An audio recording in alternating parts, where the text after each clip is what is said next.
good evening from me, a good morning to everyone else around the world. It's the Welcome to the Good for Business show. I'm your host, Michelle J. Raymond, and I am joined by everybody's favorite LinkedIn nerd, Mr. Relentlessly Helpful, John Espirian. I appreciate you for joining me. Oh, you're very welcome, Michelle. Thank you for having me. Cheers. Look, it's probably a little bit overdue. I've been working my way up to this. I'm not going to say like I do in every other podcast. I'm really excited to have everyone here because I genuinely am excited. So for those people who haven't come across John Espirian, tell us a little bit about you. Who do you help and what do you do? Yes, I'm John Espirian. I used to be a copywriter based in the UK, but for the last few years, I've been building up my knowledge about LinkedIn, and I now call myself the Relentlessly Helpful LinkedIn Nerd. So I help people with LinkedIn profiles, rewriting, and just general strategy and consulting.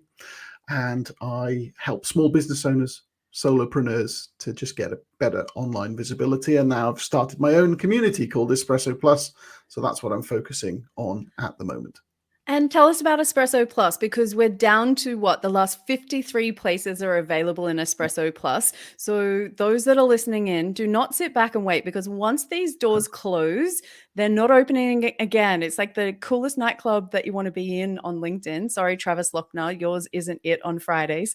But John, tell us about the community. What happens in there? What can people expect? Yeah, it's the evolution of a free group that I set up last year for people who just want a bit of support with things like personal branding and content creation and LinkedIn best practice, to give people kind of safe space to discuss ideas and ask questions. And it's a direct access to me, really. So we've got a community of just over 240 people at the moment, trying to build it to 300.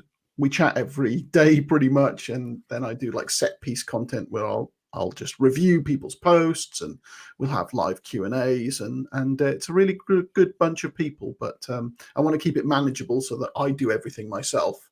That's why I'm keeping it small, and it's called Espresso. It would be weird if it was big. So small and strong. That's us. Maybe you should call it Piccolo. Maybe, double shot. So if anyone is thinking about, an affordable solution to get access to one of the best LinkedIn trainers in the world, then I highly recommend it to anyone that's joining us. So John, you said before that you actually come from a background in copywriting. How does copywriting on LinkedIn differ to, say, website copywriting or on other platforms, in your opinion? Well, I think increasingly LinkedIn is becoming a place where you can show a lot more personality. It used to be quite stuffy and professional, but I don't think that's the case anymore. So LinkedIn is now the place where you can build a personal brand, convey helpful information to bring people towards you, and display a lot of personality in the process. And so that's perfect for the copywriting approach. Copywriting really is just influencing and persuading people to come closer to sales. That's really what it's all about. So if you take the opinion that you're trying to build a personal brand so that you can reinforce in people's heads what you're all about, so that they can trust you over time, they will march slowly towards you and you'll make sales down the road. So that's what copywriting is all about, and that's what personal branding is all about on LinkedIn.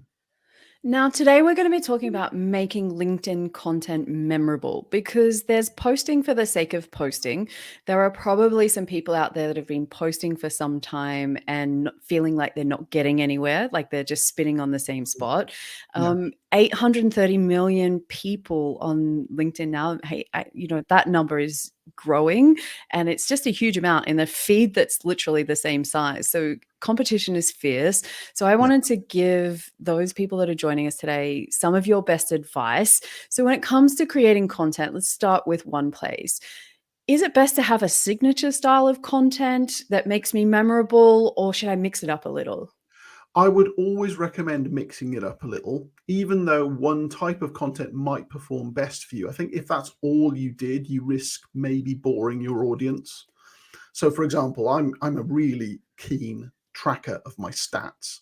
And I know that over the last 4 years, document posts, PDF embeds, are by far my most significantly well-performing piece of content. But if that's all I did, I think people would just get a bit bored.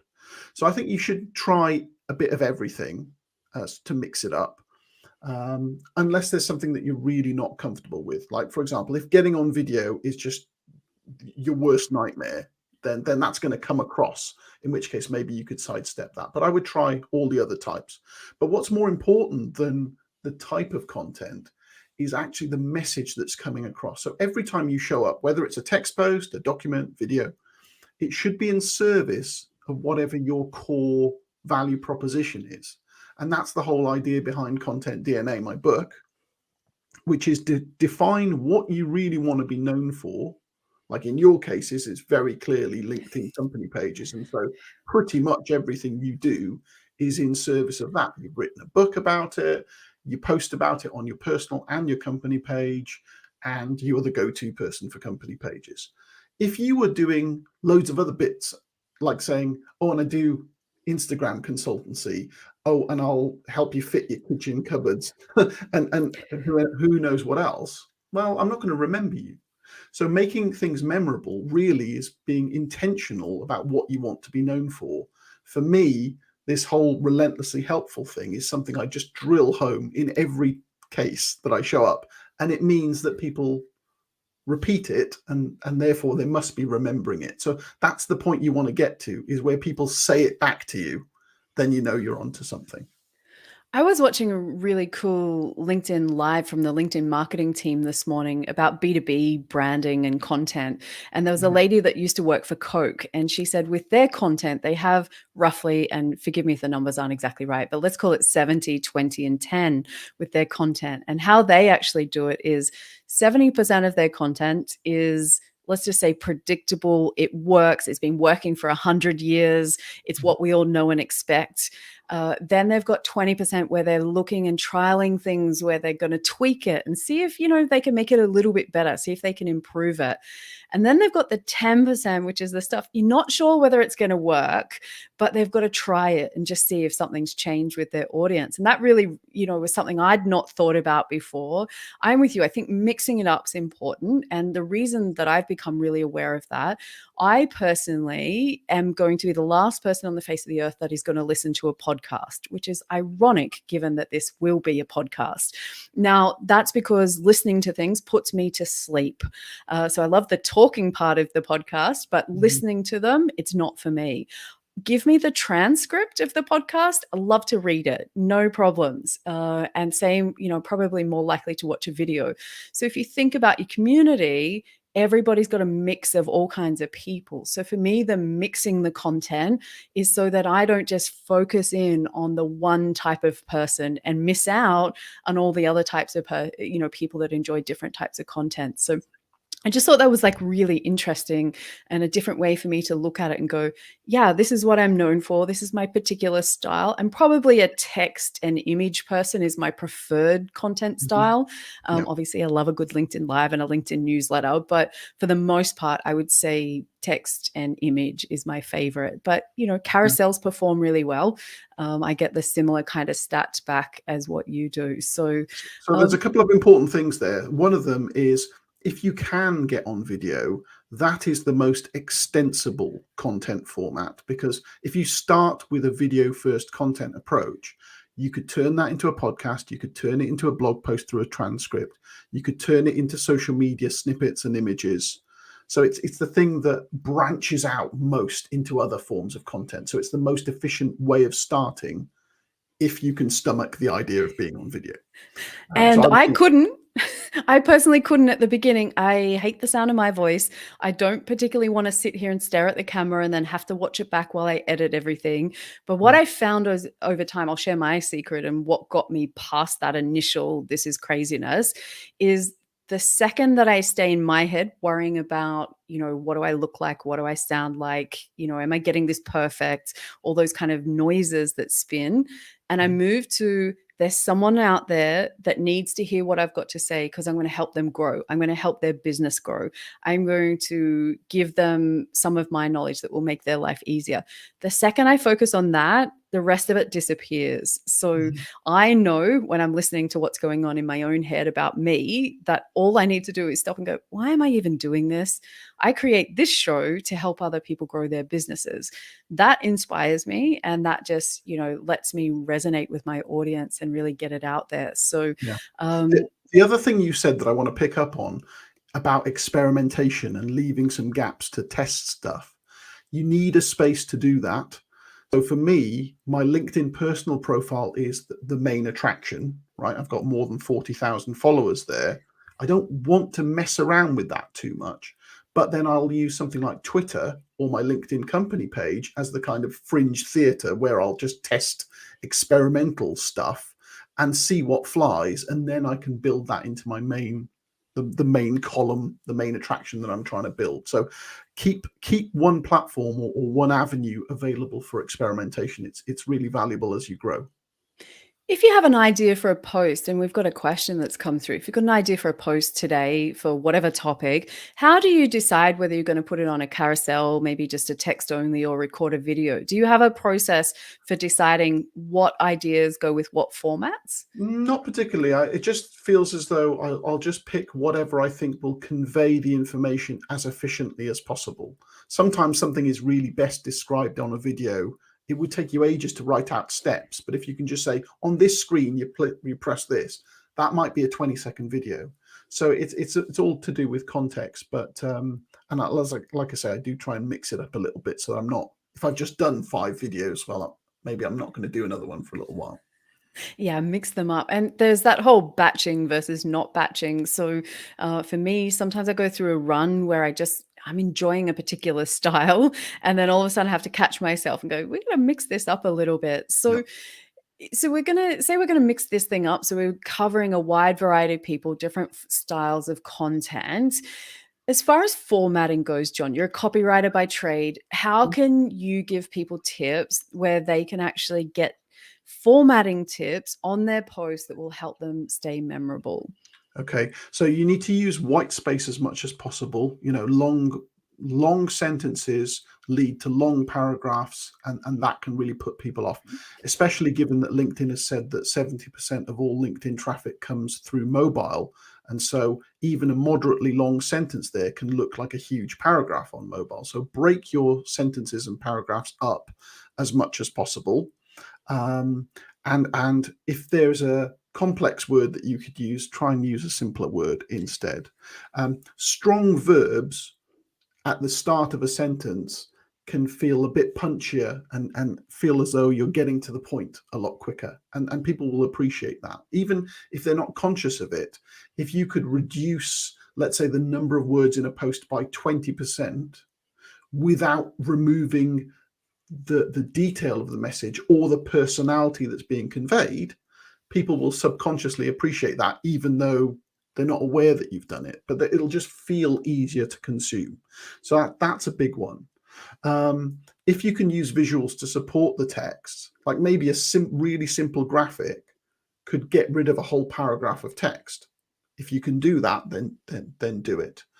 And then use the other tools that are available to you. Now, you can't do rich text formatting, not classic rich text formatting, but you could use faux bold and italics. There are tools for that. You can use all caps for subheadings. You can use emojis to produce bullet lists. So there are all sorts of ways of breaking up the text that just make it just cognitively easier to process. So use all of those tools if you can. And if a sentence doesn't need to be there, get rid of it. And the biggest tip, before you post, read out the text out loud. Make sure that it sounds like you, and make sure that you're not gasping for breath as you read it. Because if you are, that means the sentence is too long. You've got to shorten it. If you do all of those things, that your text will be a lot more scannable and a lot more easily consumed. And I think there's been a lot of great posts that get lost in big chunks of text, Yeah. because the eye literally looks at it, goes too hard basket. Mm. And this is our it's just so easy to scroll on by. Yeah. And so from that perspective, everything that we do, the white space that John was talking about, to go back, can you give us some examples of the punchy verbs that you just mentioned? If people want to know, what's your tips around some of those that might stand out? Well, it's not so much specific words, but if you can get a word that shortcuts four or five other words, a short verb that does that, that's what you want to try and aim for.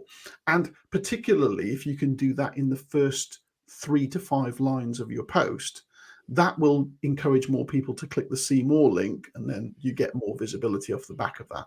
So one of the tips I recommend sometimes is to pick a little bit of the post and maybe put it in quotes as an opinion at the top. And so long as that's faithful to what the rest of the message of the post is, that's likely to get people to expand and engage. It's one of the parts of the chair model in content DNA. Challenging is the first item. If you put forward an opinion, sometimes a divisive opinion, that can stimulate a lot of debate, and that can get you a lot of engagement and visibility, and it will probably lead to your content being more memorable as well. Yeah, and I just recently did one last week about social Saturdays. I had a differing opinion to the popular opinion. I just put it out there for people to think about it, because I think it's really important when you consume any kind of content. Just because it's popular, does it mean it's good for you? Not necessarily. So, and I was really surprised by how much engagement. I did like this short post on a Sunday morning, few tips that I think would help people instead. And, 12 hours later, I was still responding to comments. 24 hours later, it was still going. It was, Mm. a bit of controversy every now and then, I think Yeah, helps. And every industry has a topic where yeah, people sit on either side of the fence. It does not matter what industry you're in. And I think the important part is to have an opinion, yes. and not just sit on the fence. You have to pick one side. Yeah, I mean, And in your case, for example, you could write a post that starts with something like 5 benefits of having a company page, but a more punchy, effective way of doing that might be, in quotes, everyone who says that company pages are dead is wrong. Dot dot dot. I I did So a someone's going to go, ouch, and they're going to want to read more because you've really put an opinion out into the world, and then you're going to justify it with some data. Um, that kind of thing is, yes, you might get a few trolls and a few dissenters, but that's okay, so long as it's civilized. But putting an opinion out really is very, very powerful. Yeah, so dwell time is something that gets thrown around the platform. So for those that aren't familiar with what that is, it's basically how long a set of eyes stay on a post, to keep it very, very simple. Mhm. Now, with that then impacts, how long people read the post for. And I think that's the real advantage to slider posts or PDFs, the carousel posts, depending what you call them, where you Mhm. spend a lot of time scrolling across to get to the end of the slides. Do you write your post based on the dwell time, or based on how long it takes you to get a message? Do you have a goal of, it used to be 1,300 characters that we had. Yeah. Now we're up to 3,000. What's the John Espirian formula for, where these should sit? I would rather respect the reader's time and try and get to the point than to chase dwell time. If I was chasing dwell time, I would fill out the 3,000 characters every time. I would put as many pages in the document post as I could, or I'd make the video just that little bit longer to try and get more watch time. But I'd rather respect the reader's time. So for me, I don't chase those things. But when I consult with people, I will make them aware of, this is the way it really works, and this is why document posts and videos tend to perform so well. And this new carousel format, which I haven't got yet, but that will also perform well. Those videos will be up to 3 minutes long when they come out. So those are the kinds of content you want to create if you want to chase dwell time. That needs to be a personal decision. I don't play that game myself, but it definitely would be effective if you do. Look, I wrote one post, 3,000 characters, when it very first came out. I was one of the very first people that got that particular feature rolled out, especially on my company page.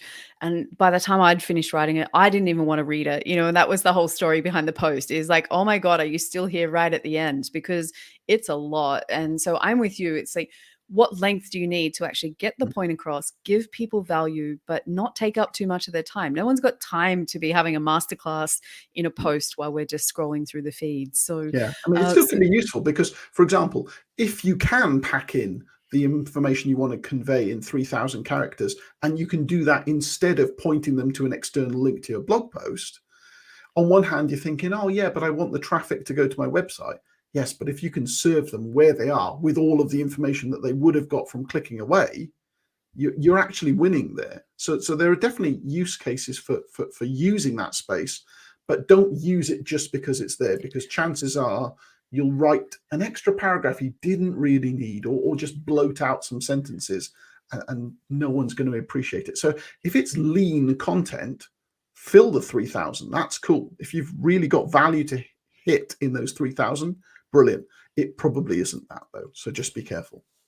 I think when I go to something that's going to be that length, I'm moving that into my newsletter, so something where I can expand that long form thought leadership. And I am personally loving newsletters on LinkedIn. It's something that I'm running one on my company page and one on my personal profile, and just really loving them because I get to expand my thoughts. I've become very good at putting my thoughts down into, 1,500 characters. But it's really nice to actually have that space where I can, give people value on topics that are a little bit different to what I normally talk about as well. So another question, so part of making content is obviously when we create posts, we're using hashtags. Do you tell us your latest info, your latest opinions on personalized hashtags? Do you think that they help content be memorable? Are they a waste of time? We should be doing something else. Where are you at with this one now? I think they're a good idea so long as you use them consistently. So if you come up with 1 or 2 personalized hashtags, you better be using them. And if you've got creator mode turned on, make sure that one of your featured hashtags is one of your own personal brand ones. What I advise people is to leave your hashtags for the end of the post, and then to give people a reason for following it. So it'll be follow hashtag whatever it is for LinkedIn tips or whatever. And when the hashtag grows to a certain following, I would also start including the number of followers, because that's a social proof metric. And when I started doing that a couple of years ago, the rate at which more people started to follow increased. And LinkedIn being the way it is, if people follow your hashtag and they follow you, they've got more chance of seeing your content. So it's a good idea from the algorithm's point of view as well. Yeah, absolutely. And your thoughts, there's a reasonably new feature, not right now brand new, but the bell feature on profiles to make sure that your content gets seen by people.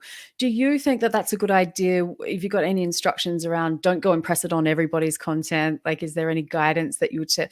Because I feel like if you've got content, should I put a statement down the bottom that says, click on my profile, click the bell? Is that desperate or is that memorable?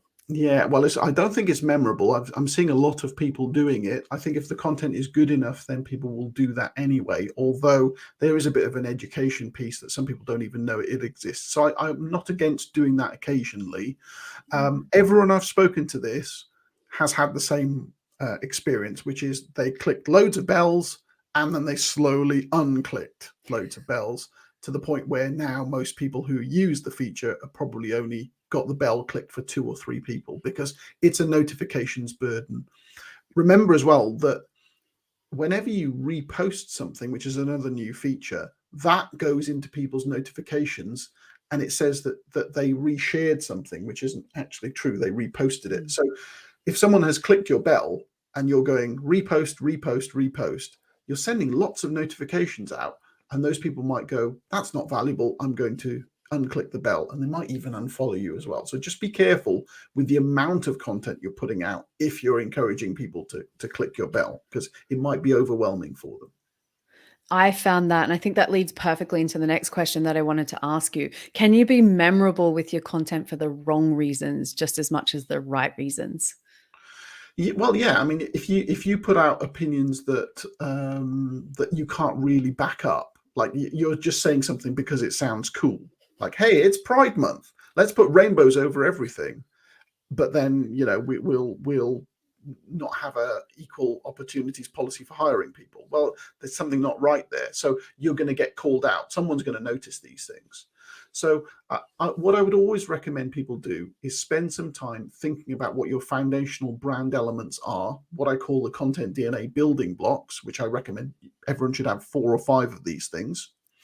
And then just reinforce those things all the time. These are your core foundational things that you want to be known for, and try not to stray away from that. So, don't start talking about environmental issues as if you're an expert, unless you really are an expert, because someone, again, you might end up in a sticky debate, and then what happens then is like, oh, okay, I wish I hadn't got into this. So you can be remembered for the wrong things.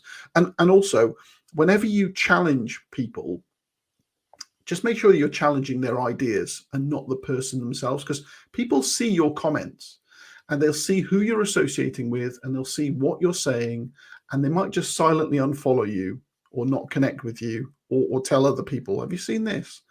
So everything that you do is part of your extended content footprint, and it says something about you. So just be careful, not just when you're posting, but also when you're commenting, and make sure that you can genuinely stand behind everything you say. Otherwise, you might get called out. Yeah, and I think you raise a good point that whilst we're talking about making content memorable, that content is not just posts in the feed.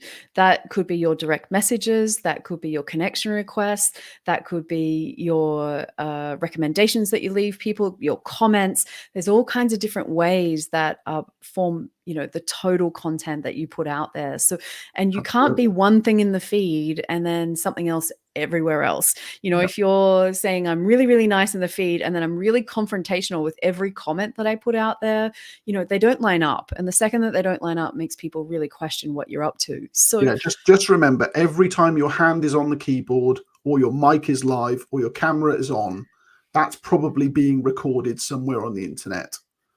And you need to make sure that everything that you do is something you could stand behind if you needed to. The biggest challenge that I think people that are creating content is, how do we actually stop people from scrolling on by? So if you were to give your best tip on how do you stop someone from scrolling by your content, how can we make it memorable to stand out? What would be John Espirian's best tip for this one? Well, as a data nerd, all the research suggests that the biggest thing really is the element of surprise and the element of something new. So for me, if I've got something that's like new data research on, I've looked at 1,000 LinkedIn posts and I've found this, that for me, I know is going to stop the scroll for people, because it's new, it's relevant for them, it's interesting, it's maybe the insights are a bit of a surprise. That's right for me, and that will work. For other people, it might be making sure that you put in an extreme opinion, for example, something that challenges the orthodoxy, and that it's going to cause debate. For other people, they'll prefer to do amusing content, because they know that will travel well through the LinkedIn network, especially now we've got the funny reaction. So each person has to pick what is going to work for them, but it has to be in line with the personal brand you're building. So, like, for example, if I was building a personal brand all around mental health and supporting people and stuff, coming out with a load of data research about the way LinkedIn works, that would be a bit odd, and my audience probably wouldn't be expecting that, and that might not stop the scroll, because I'd have no expertise in that field. So you have to do what your audience is roughly expecting. But for me, surprise and new data research, that's what works for me. That is awesome. And I mean, we've covered so much ground here. And before we wrap up today, John, I asked you before we went live, I asked you to prepare a tip that if the listeners of the show today are going to go away and put something into action to make their content more memorable, the one thing that they could do that's easy to implement and have the biggest impact, what do you think that they should do? I think it's always to do with focusing on the opening line of your content and of your headline as well. Actually, the headline's really the most important thing you can do, because if you've grabbed someone's attention, that's the first step to them wanting to find out more and starting a conversation with you. So just really refocus on what the first line of your content is and the first 40 characters or so of your headline.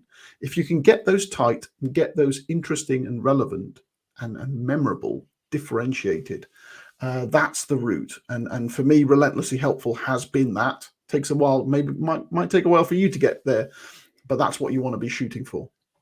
Yeah, and I think it's just literally practice, and if you click the bell on John's profile, you will see the style of his post. You can click the bell on my profile, see the style of my posts.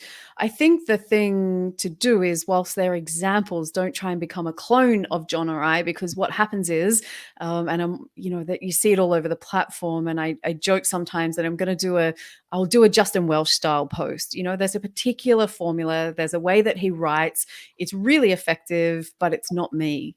And sometimes I do it just to play around, and sometimes but it just will never feel like it's actually me that wrote it. Do they perform? Yes. Is it something that I want to do all the time? Absolutely not. I just do it for fun, to make myself more creative from time to time. So my advice is, be yourself. Give yourself the grace to learn as you go. For those of you who have been holding back and actually not putting any content, and like I said, that could be comments, that could be a post, that could be direct messaging someone, it's time to take an action. It's time to try something and just know that you'll get better with it over time. So, John, I want to say thank you for making this time available. Before we close this up, I just wanted to say I'm so excited that you have donated a session with me to your Espresso Plus members. And I'm, just so excited to be able to do that with them. And, just shows you what an amazing community that you're building, where you genuinely care. Even if company pages aren't your thing, you are making that knowledge available for your community, because there's someone in there that it will help. So I can't wait to do that. And again, if you haven't joined John's community, this is 53 people. Have to come. That's it. If you miss out, you snooze, you lose. It's that simple. Thanks a lot, Michelle. And yes, later today, there will be a video of me selecting the winner at random, who's going to get an hour of your time to talk about company pages. So yeah, look out for that post on my feed later today. And yeah, really looking forward to it. Perfect. And thank you everyone else that's joined us. And thanks for coming to the Good for Business show. Cheers.